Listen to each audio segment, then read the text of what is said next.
अशहदु अल्ला इलाहा इल्लल्लाह।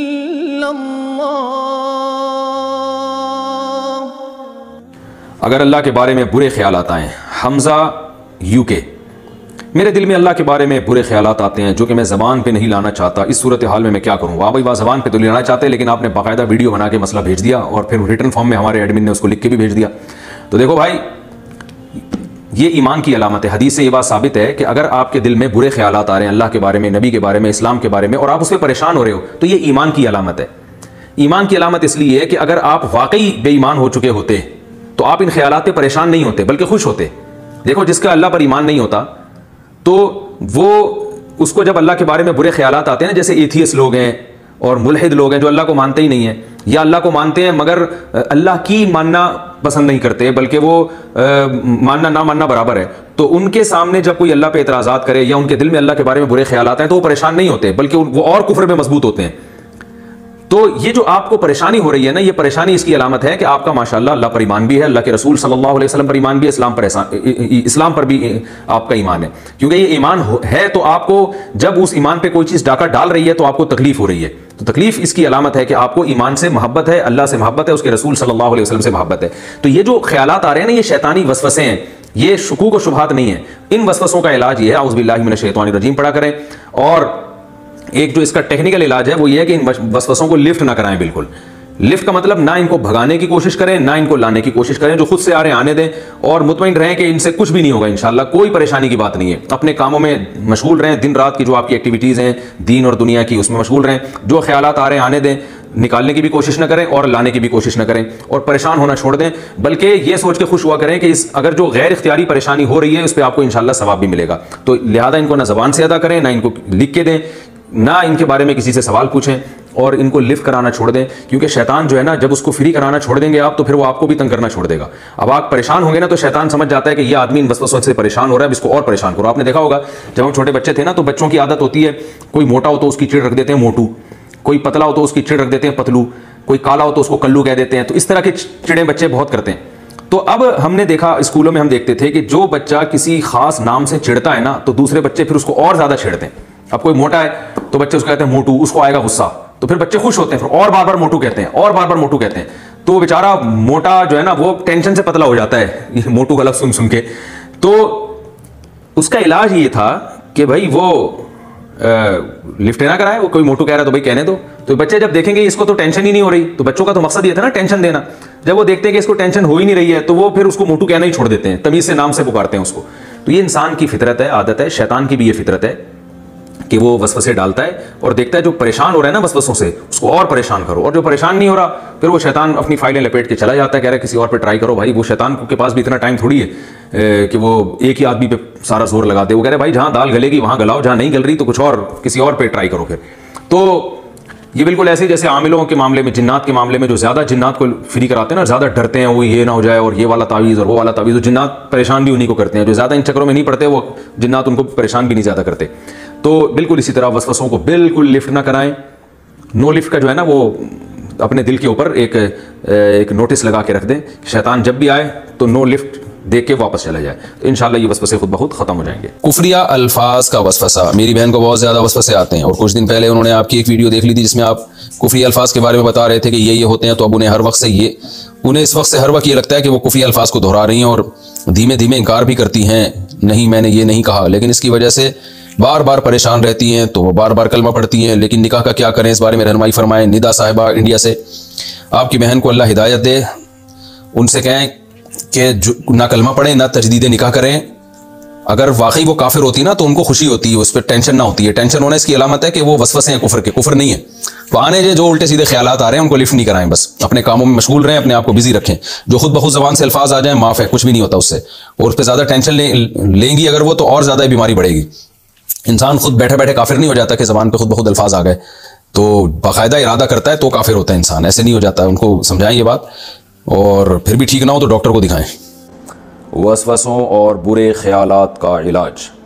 मैंने यहाँ अल्हम्दुलिल्लाह कुरान पाक हिफ्ज़ किया है। हिफ्ज़ करने से पहले सब कुछ सही था, हिफ्ज़ करने के बाद मुझे तरह तरह के वसवसे आते हैं, गलत ख्यालात आते हैं और सांप नज़र आते हैं। और जब मैं आंखें बंद करता हूँ या सोता हूँ या इसका कुछ, हाँ ख़ास तौर पे जब मैं आंखें बंद करता हूँ या सोता हूँ, इसका कुछ हल बता दें, क्या करना चाहिए, क्या पढ़ना चाहिए। मोहम्मद सैफ रियाज से। जनाब ऐसी चीज़ों में पढ़ने से वसवसे बढ़ते हैं, कम नहीं होते, ये ज़हन में रखें, चाहे कुछ भी पढ़ें आप। दिमागी कमज़ोरी है आपको या आप फारिग ज़्यादा रहते हैं जिसकी वजह से आपको ये वसवसे आ रहे हैं, इसका हिफ्ज़ कुरान से कोई ताल्लुक़ नहीं है। हिफ्ज़ हमने भी किया, अल्लाह का शुक्र, हमें तो वसवसे नहीं आते, बहुत से लोगों ने हिफ्ज़ किया है, तो इसका हिफ्ज़ कुरान से कोई ताल्लुक़ नहीं है। हाँ, ये इस बात का इम्कान है कि आपका दिमाग कमज़ोर हो और बहुत ज़्यादा मेहनत की वजह से दिमाग और कमज़ोर हो गया और ख़ुराक आपने सही तरह न ली हो। तो ये तमाम बातें आप किसी करीबी मुआलिज को बताएं, किसी नफ्सियाती डॉक्टर को बताएं कि मुझे मेरे साथ ऐसा हो रहा है, मैं आंखें बंद करता हूँ, सांप आते हैं, ये आता है, वो आता है, छिपकली, माजरत के साथ कोई भी चीज़ आ सकती है किसी भी टाइम पे। तो आप जब उस डॉक्टर को बताएंगे तो वो इंशाल्लाह कोई अच्छे माहिर डॉक्टर हों तो वो आपको आपकी बीमारी का इलाज इंशाल्लाह बताएंगे। इसका मेडिकल साइंस से ताल्लुक़ है, इसका मुफ्ती से ताल्लुक़ नहीं है, माजरत के साथ। समझ रहे हैं ना? अगर अल्लाह ना करे मेरे साथ भी ऐसा होता तो मैं भी डॉक्टर को बताता, डॉक्टर साहब आजकल खोपड़ी सही काम नहीं कर रही है, खोपड़ी में अच्छे ख्यालात के बजाय सांप बिच्छू आ रहे हैं, ठीक है ना? तो डॉक्टर ही कोई बताएगा भाई क्या मसला है, आपको नींद पूरी नहीं हो रही है या कोई टेंशन है आपको, या ये कि या दिमाग में कोई केमिकल, बाज़ दफ़ा डॉक्टर लोग कहते हैं कि बढ़ जाता है जिसकी वजह से आदमी का जो है ना सेटिंग आउट हो जाती है। तो अभी हमारे एक रिलेटिव के साथ ऐसे ही हुआ था, उन्होंने मेडिसिन ली, अल्हम्दुलिल्लाह ठीक हो गए वो। तो वो ये डॉक्टर का केस है, आप डॉक्टर साहब से रब्ता करें और आमिलों के चक्कर में हरगिज़ ना रहें। किसी भी आमिल से आप मिले, चाहे वो कितना ही नेक हो, वो आपको यही कहेगा जिन चुड़ैल, भूत, जादू, नज़र, बस यही बताएगा वो। इन चक्करों में ना पड़ें। नज़र लगती है लेकिन आमिलों के कहने से नहीं लगती। आप पे नहीं लगी भी नज़र, आप जाएँ डॉक्टर को दिखाएं और इंशाल्लाह आपको फ़ायदा होगा। और वैसे मैं आपको एक जनरल एक बात बता देता हूँ, जैसे बुखार में सब कहते हैं 2 गोली पैनाडोल तो खा ही लो ना, तो वो तो पैनाडोल तो खा ही लें आप। वो पैनाडोल क्या है कि भाई अपने आप को मसरूफ़ रखें, फारिग ना बैठें आप, और एक्सरसाइज करें, अपने आप को बहुत ज़्यादा थकाएं एक्सरसाइज करके, सोच सोच के नहीं। सुबह जॉगिंग करें, शाम को जिम जाएँ, फिर खाएँ, और जो है ना वो जब थकेंगे आपको नींद अच्छी आएगी, नींद आपकी प्रॉपर होगी तो इंशाल्लाह। और फिर सारा दिन जब बिज़ी रहेंगे तो आपकी आधे से ज़्यादा मसाइल, बल्कि सारे 100% मसाइल अल्लाह ने चाहा तो हल हो ही जाएंगे इंशाल्लाह। कुफ्र के वसवसों का क्या इलाज है? कामरान साहब दुबई से। मेरे दिल में कभी कभी ऐसे वसवसे आते हैं कि मैं डर जाता हूँ कि नाऊज़ु बिल्लाह मेरा ईमान चला गया। बराए मेहरबानी इसका कोई हल बता दें। जनाब कामरान साहब, इसका हल नबी सल्लल्लाहु अलैहि वसल्लम ने बताया। एक सहाबी को यही शिकायत थी, उन्होंने आके बताया, या रसूल अल्लाह ऐसी बातें दिल में आती हैं कि ज़बान पे हम ला नहीं सकते, उनको डरते हैं। तो आपने फरमाया ये ऐन ईमान है। क्या मतलब? ये जो आपके दिल में कुफ्र के वसवसे आ रहे हैं ना, और इस पर आपको परेशानी हो रही है, ये इसकी अलामत है कि आप इन वसवसों पे खुश नहीं है, ये आपका अकीदा और नज़रिया नहीं है। अगर ये इस्लाम के बारे में जो वसवसे आपके दिल में आ रहे हैं उल्टे उल्टे, अगर ये आपका अकीदा होता, ये आपका कॉन्सेप्ट होता, तो फिर आप इस पर खुश होते। जैसे कि मुल्हिद लोग देखें ना, वो तो इस्लाम पे सुबह शाम एतराज़ करते हैं, खुश होते हैं। तो मुसलमान के दिल में अगर वसवसे आते हैं तो वो खुश नहीं होता, वो परेशान होता है। तो ये परेशान होना इसकी अलामत है, ये वसवसे है, ये हकीकत नहीं है। और ये वैसे ही आते रहते हैं इंसान को, यानी इसके पीछे कोई दलील नहीं होती। तो इसकी मैं और मिसाल देता हूँ। आपने देखा होगा बाज़ लोग वज़ू करते हैं, उनको वसवसे आ रहे होते हैं, पता नहीं वज़ू हुआ कि नहीं हुआ। हालांकि जब वज़ू किया है तो इसका मतलब हो गया ना, लेकिन वसवसे आ रहे हैं। तो वसवसे के पीछे कोई दलील नहीं होती, तो वो आते रहेंगे। इसका हल ये है कि आप इस बारे में सोचना छोड़ दें, यानी टेंशन लेना छोड़ दें, यहां तक के वसवसों को भगाने की फिक्र भी छोड़ दें। आप ये ऐसे हैं कि मौजों की तरह आएं और पतली गली से निकल जाएं, बस इस तरह होता रहे। आपका काम यह है कि आपने टेंशन नहीं लेनी।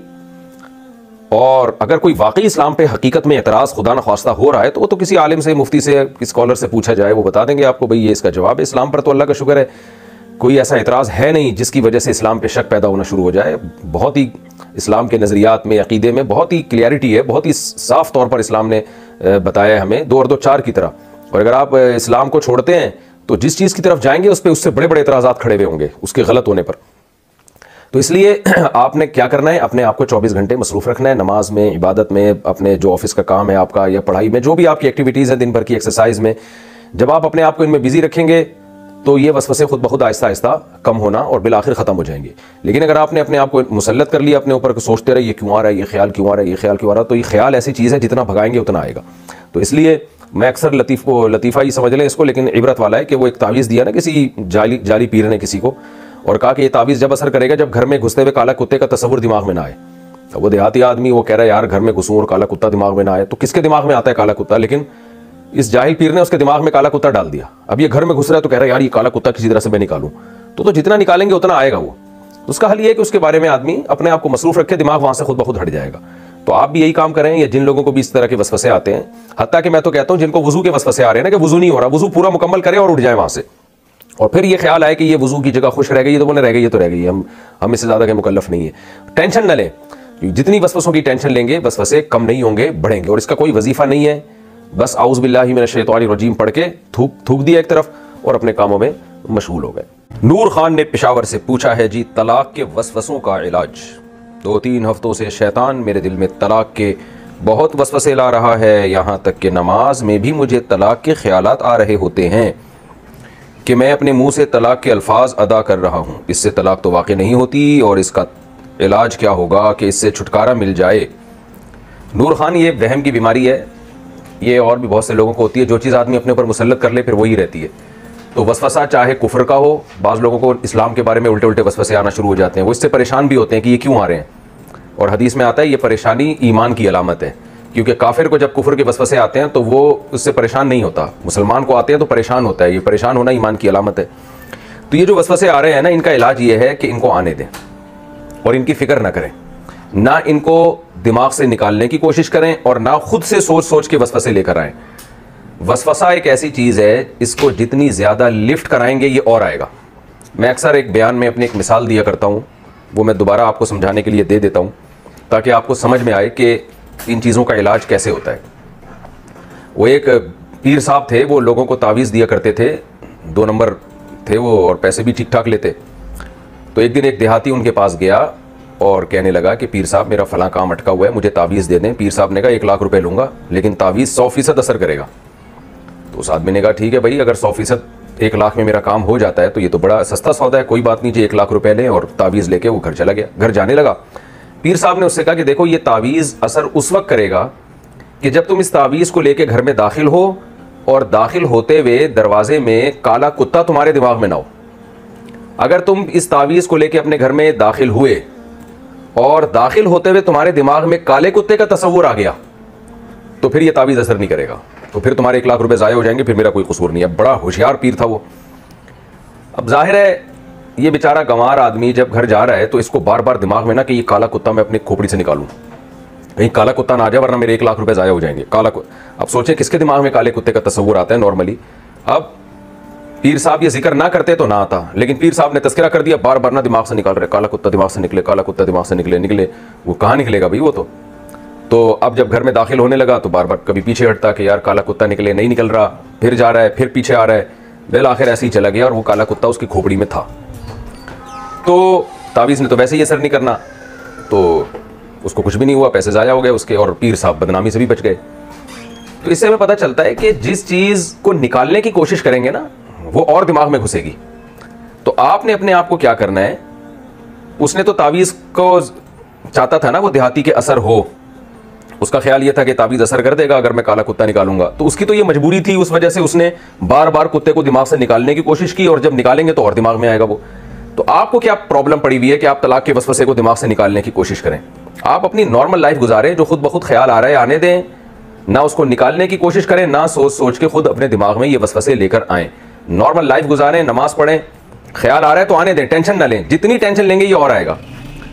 और कुफ्र का वसवसा भी ऐसा ही है, जितने भी उल्टे उल्टे वसवसे आते हैं ना वो सबका यही इलाज है कि आने दें, आने से कुछ भी नहीं होता, तो आने दें। वो हज़रत मौलाना तारिक मिल साहब का वाक़या है ना, वो बयान फरमा रहे थे कि एक आदमी जो था ड्राइवर, वो मुंशी था, वो गाड़ी लाइन से लगी होती थी, तो एक गाड़ी आती तो दूसरी उसके पीछे खड़ी होती, तो वो इजाज़त लेती तो कहता आने दे आने दे।